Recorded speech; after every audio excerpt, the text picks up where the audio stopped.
I did a little yap sesh on my Miami vlog. If you've seen that, I basically just kind of like shared my thoughts on my trip and my experience at the festival, and I feel like it's a necessity for me to do this at the end of this video because I got a few things to say about ARC Music Festival and Chicago, but you know, the Chicago thing, I'll keep it short and sweet. Fucking badass, a pretty nice city, beautiful. The people are hella nice. A lot of culture and, history to learn if you give a fuck, and I do. And I don't know. I feel like I learned a lot on this trip. And, even though Chicago's in the US, like, there's still a lot to learn about a new environment. And the food there is good. The people are nice. Public transportation saved my life. Very easy to go places and, not spend a bunch of money on unnecessary shit. So overall, Chicago, my favorite place that I've visited so far. If I'm being honest, I think I would consider moving there. That's how much I liked it. As far as ARC Music Festival, I just wanted to say that was probably the best festival that I've ever been to. And I'm glad that it was like only house and some techno festival, because we all know house music was born in Chicago, was created there. And so me being a very big fan of that culture and scene and music, it was really nice to see like-minded individuals who share the same passion as I do. And I feel like we got a lot of people in that crowd that were there for the right reasons and not the wrong reasons, you know what I'm saying? Because we go out to raves. I've been to a lot of shows and just seen a lot of bullshit, and I try and keep to myself, but damn, bro, some people are just out of line. Like, they don't know how to act. They don't know how to express love to each other. Like, it doesn't cost anything to be a nice person, and I felt like I was welcomed in the city of Chicago at ARC. It's always crazy going to festivals outside of Washington, and the scene here is just so much different. Dude, I hate to like dog on my own fucking state, but it's just not it. It's just not it. We lack the passion for house music, and it's so sad. We get the worst crowds ever. It's embarrassing. I hate it. I want to be the type of person to fix all that and set a good example on like, oh, it's frustrating because when I went to Miami last year, beautiful, it was fucking awesome. That's the place to be. This year I went to Chicago, even fucking better. That's the place to be. It really sets the bar for like what it should be like. This is what a house festival should feel like. And I come back home and I'm just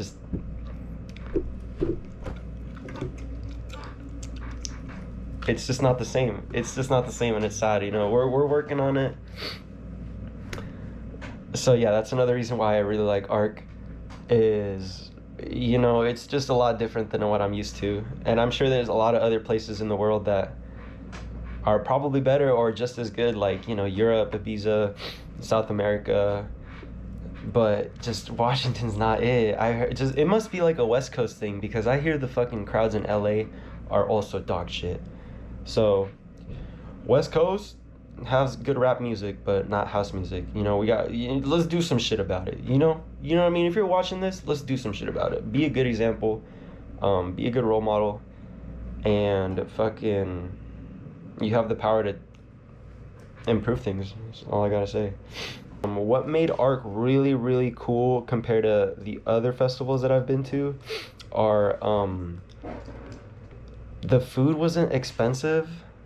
Like that kind of matters in a way, or not, like if you're filthy rich, but like I'm not. So I didn't fucking spend a fortune to be there. There was a lot of people like actually dancing and vibing. There's a lot of room to dance. The crowds the stages were pretty spaced out, and it just didn't feel really crowded.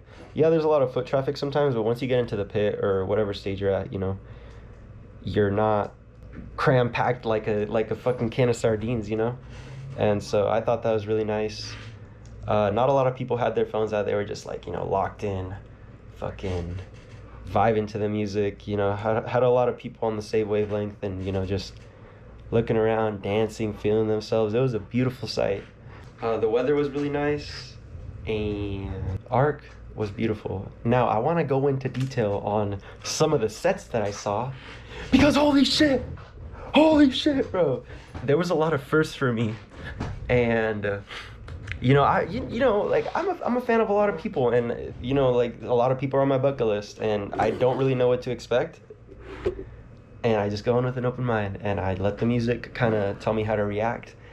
And on the first day, I spent a lot of my time at the Elro tent, so I saw Genesee.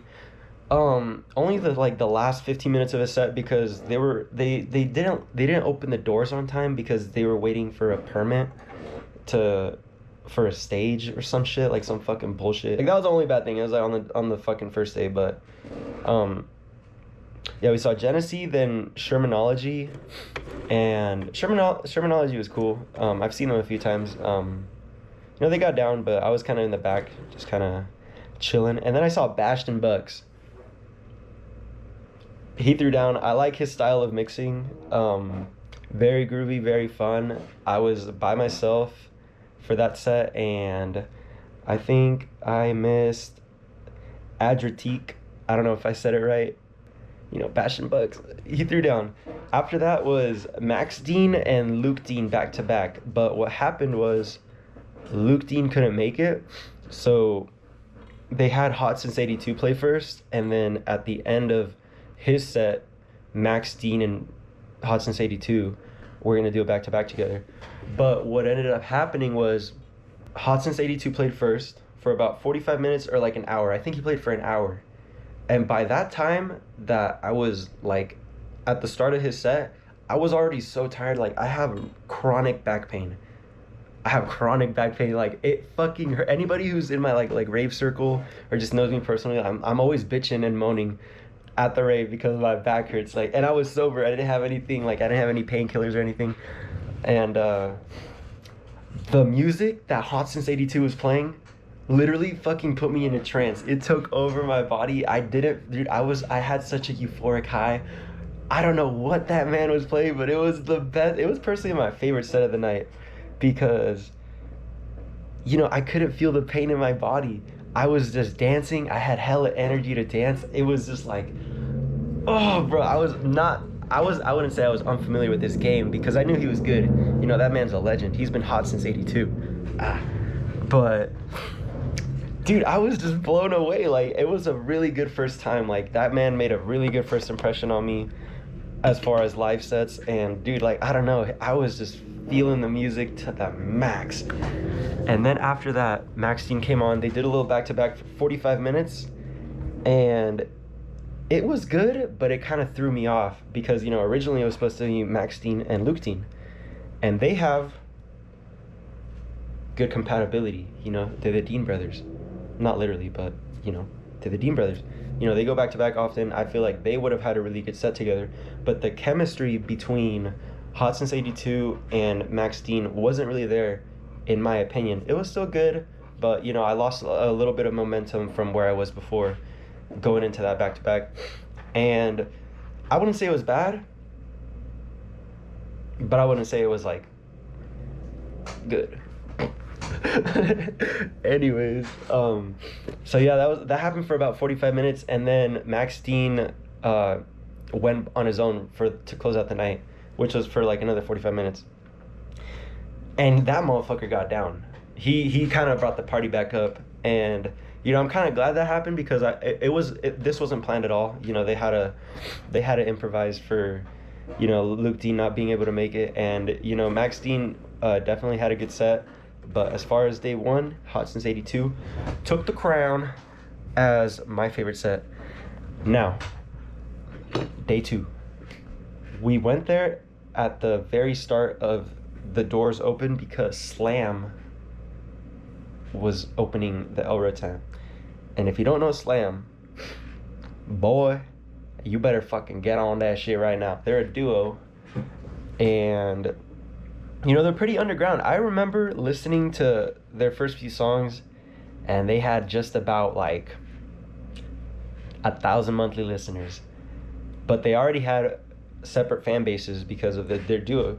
So like, it was kind of early on the merge, and they've just been making bangers ever since. You know, they rep the Miami scene and the Chicago scene a lot, and it shows because we went to the Pink Bag Records pre-party, and you know, there's just a lot of people from Miami. You can just tell, you know, they're repping their merch, and it was a good vibe. It was really fun.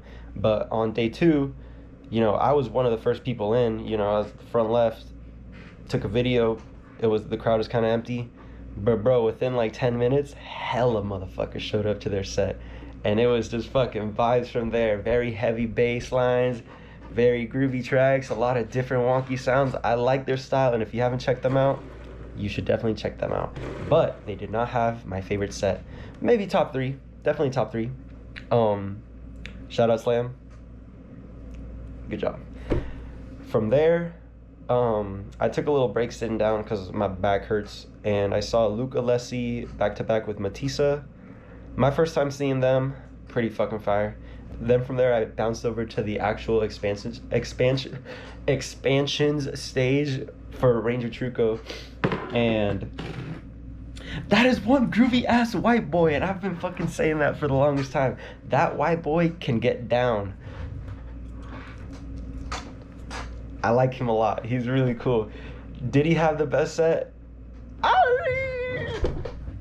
Probably not, but it was really cool to watch. The crowd fucking feeling themselves, just full of energy, you know, a lot of minimal sounds, a lot of like, you know, groovy, like fucking like funk, disco, a lot of euphoric moments, you know, like a lot of just like nice build-ups, like soft vocals, R&B vibes. It was fucking nice. You know, not a lot of people from where I'm from can really get down to house. He's one of those DJs that, you know, he feeds his energy to the crowd and he receives it back, and it's just like, that's how you keep the party going, you know what I mean? Maybe you don't, but I wish you did. After Ranger Truco, I saw Rozzy back to back with Josh Baker. And let me tell you something, guys. That was the fucking... That is what real fucking music sounds like. That is what real fucking music sounds like, guys. I hope they post that set on SoundCloud so that you guys can listen to it. It was so fucking good. It was literally peak. I was sober, hella tired. Same feeling that I got at Hot Since 82. I was just grooving the whole time. Everybody was locked in, fucking dancing. Dude, their drops were not predictable at all, and I like that. You know, I want to hear some new music. I want to hear some classics. I want to hear like nice little remix or edit of some shit that I've never heard before. It was so good. There was magic in the air at that stage for that whole set, and it was just fucking... I'm just so glad I got to witness it. That was the best set that I've seen. And the thing is, I also left early for Blondish to meet my friend Haley in the pit. And, you know, I like Blondish. I was a little upset that I was gonna miss her set, but I went like the last 15 minutes. But it was just not as good as I've seen from her. But you know what? It's okay. I should have just gone back to the Rozzy back-to-back, but I didn't know that Loco Dice, he couldn't make it. Instead of a 1.5 hour back-to-back, they played for 3 hours! And I fucking missed it! I'm so sad, bro. I wish I could have gone. If I would have known that there was no service there, there was no way for me to check on Instagram the new lineup information or the new set times and all that. And I really hope they post that set on SoundCloud or YouTube or some shit, because those two motherfuckers were cooking. They were fucking cooking. But yeah, so I saw the last 10 minutes of Blondish because Adam Bayer and Leighton Jordani were gonna play next. And I like that shit. I like their style of music. Leighton Jordani and Adam Beyer. Adam Beyer is a fucking legend, first of all, and Leighton Jordani, he's been on the rise for sure. I like his sound. It was a really good back to back, but it was definitely not the best set. Definitely not the best set. That's all I gotta say. It was good. It was really good, but it was probably like an 8 out of 10. And Fisher came on next to close out the main stage. And you know what? I've seen a lot of Fisher sets. I watch a lot of his sets on YouTube, and the crowd just goes nuts every time. And I love to see it. I love to see the energy because it gets me going as well. And I definitely saw that there. Ah, dude, I don't know. Something about Fisher's mixing style. It's really like. It's really slow transitions, but like within that really slow transition, I get lost in it. It's almost like very like psychedelic, and it's just like, wait, what's going on right now? Like, is the previous song still playing?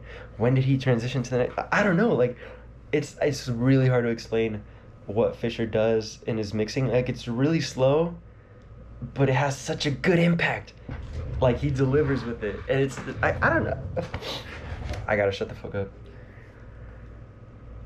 His song selection, fire. He played a lot of like new shit that I've never heard before, and he always does. He's always got like people sending him bangers, unreleased music. He had a fucking good ass set. Crowd was going nuts. And what I liked about his set is that he played a lot of his bangers at the end. You know what I mean? It was like an hour. It was like an hour of just like fucking bangers. He threw in some of his newer stuff in there every once in a while.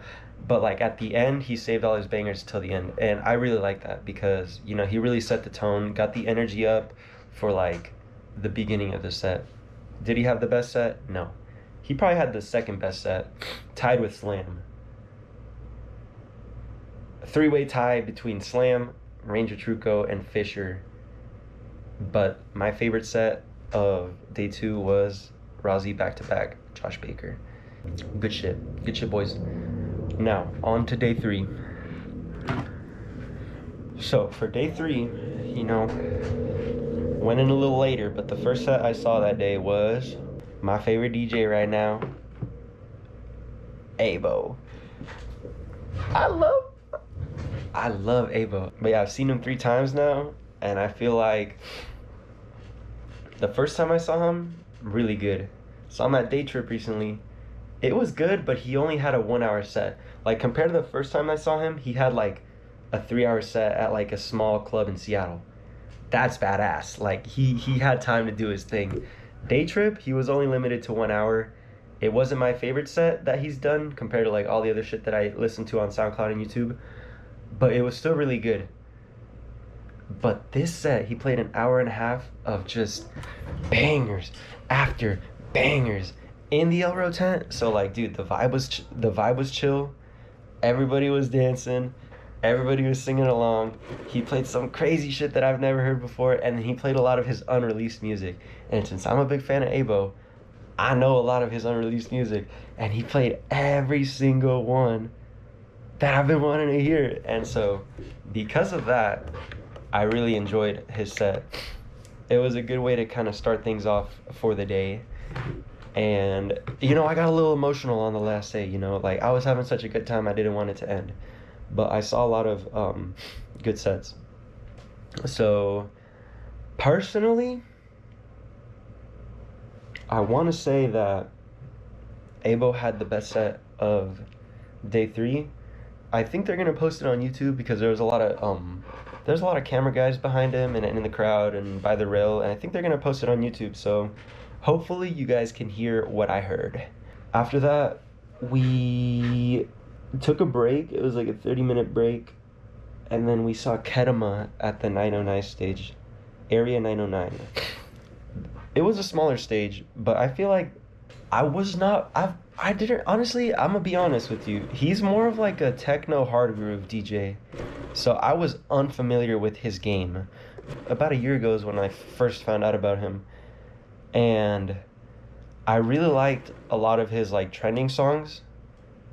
And I listened to a few sets from him on YouTube. And it was really cool, but it's just a lot faster than what I'm used to. I'm not necessarily like looking for that vibe when I like listen to like live sets. But I had to I just knew I had to watch his set. And boy, that was a good decision that I made because bro got down. Bro fucking cooked. And he's handsome. Like that man has aura. His music, really good, catchy, really fast, upbeat, high energy. His crowd fucking loves him. Like they worship that man.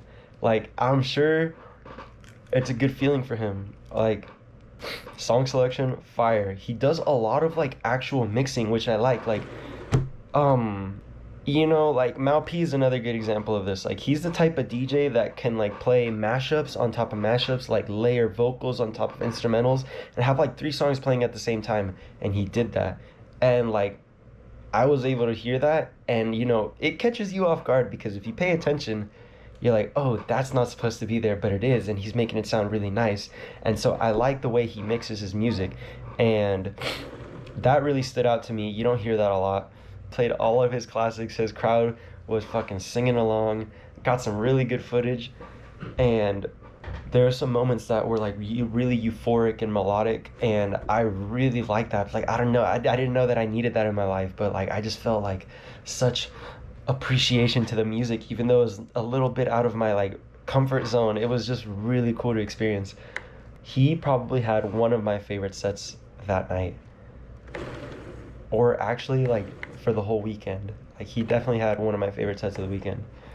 After that, I took another break. We sat down and saw the end of Eli Brown's set. He's cool and all, but a little too heavy for me. I had to sit down and take a break because John Summit was on next to close out the stage, and he had a 2-hour set. Where do I start? First of all, I want to point out that John Summit, on his Twitter, said that he said he was going to go all out for his hometown. And so I was like, oh, in my head I was like, oh, he's going to be a good set, he's going to be a good set. I was, honestly, if I'm being completely honest, I've seen him 4 times now. That was my 4th time seeing him. And it's just like, it's good. It's good. I can't be a hater, but I'm gonna be slightly a hater. I have very mixed feelings on the set because he works really hard. He has a lot of good music, but I'm the type of person that like wants to hear new shit. I want to hear new shit, and like his set was full of a lot of songs that are on his label and a lot of songs that are his. And then occasionally he'll play a song that's like either unreleased or that I just haven't heard before. But I feel like it was just a lot of that. Like if you're going to go all out for your hometown where you have arguably the most of your fans, why are you going to play all the music they already know? Like I get it. See, this is what I mean. Like I can't be a hater because they just go hard every time. But I just wish he would have just like played more of like a different set. Like it's really repetitive. And my friend Haley said that, oh, he's gonna save all his good shit for the afters. What if I can't fucking make the afters, Like, do I really have to hear a good John Summit set at an after party, not the main stage? You know what I mean? Like, that's like the only thing that I have to say about it. It was still really good. Dude, honestly, what I really liked about his set, and this goes back to like the whole West Coast fucking sucks, or that was the first John Summit set that I've ever been to, where the crowd wasn't fucking horrible, where the crowd didn't make me want to fucking off myself, because I'm not a violent person. But in the past, I've just wanted to punch people in the pit because of how fucking annoying they are. Like in Seattle or the Gorge or, wherever I've seen them, it attracts the fucking most annoying people on earth, or in Seattle. Like frat boys, you know, fucking sorority girls, just like stuck up people. I hate it. They're there for the wrong reasons. They're there because they're on a bandwagon. They're on the hype train. Fuck them all. In Chicago, he the best fucking crowd. Like, that's one thing that definitely like made the set a lot better in my opinion, even though there was a few things that I didn't like about the set based off of like his track selection.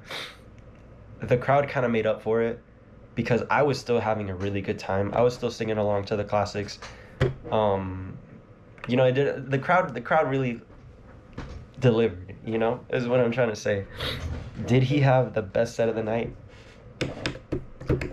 Hell no. It was Abo. But John Summit was probably second. Let's be honest. Nope, it was Abo, then Kedema, then John Summit. Shout out Ark. Shout out you guys, or if you made it through the second half of this video and wanted to hear this little yap session, I appreciate you, because I don't know, I feel like you guys could learn something. If you're thinking about going to Ark, definitely fucking put that shit on your bucket list. I'm having trouble trying to find more to say, but I feel like that's a sign for me to just end the video, because dude, today was just full of traveling and I'm mentally exhausted and I gotta go back to real life tomorrow. But it was really fun making this vlog for you guys. I love you guys. Thanks for watching. Leave a comment, like, repost, share this video to a friend that hasn't seen my videos, please. It would really mean a lot to me, because honestly, obviously I take music serious, but this trip definitely motivated me to take my vlogs to the next level, and I hope you guys are seeing that, because I genuinely do enjoy making these videos for you guys. Like, it's another side of content that I could get better at and want to get better at. And so with that being said, I feel like I'm more comfortable in front of a camera compared to how I used to be in the past, and it would be really nice to, you know, take this more seriously and have people take me out to shows to vlog and, you know, do this more often. Thank you guys for watching again. I'll see you guys next time.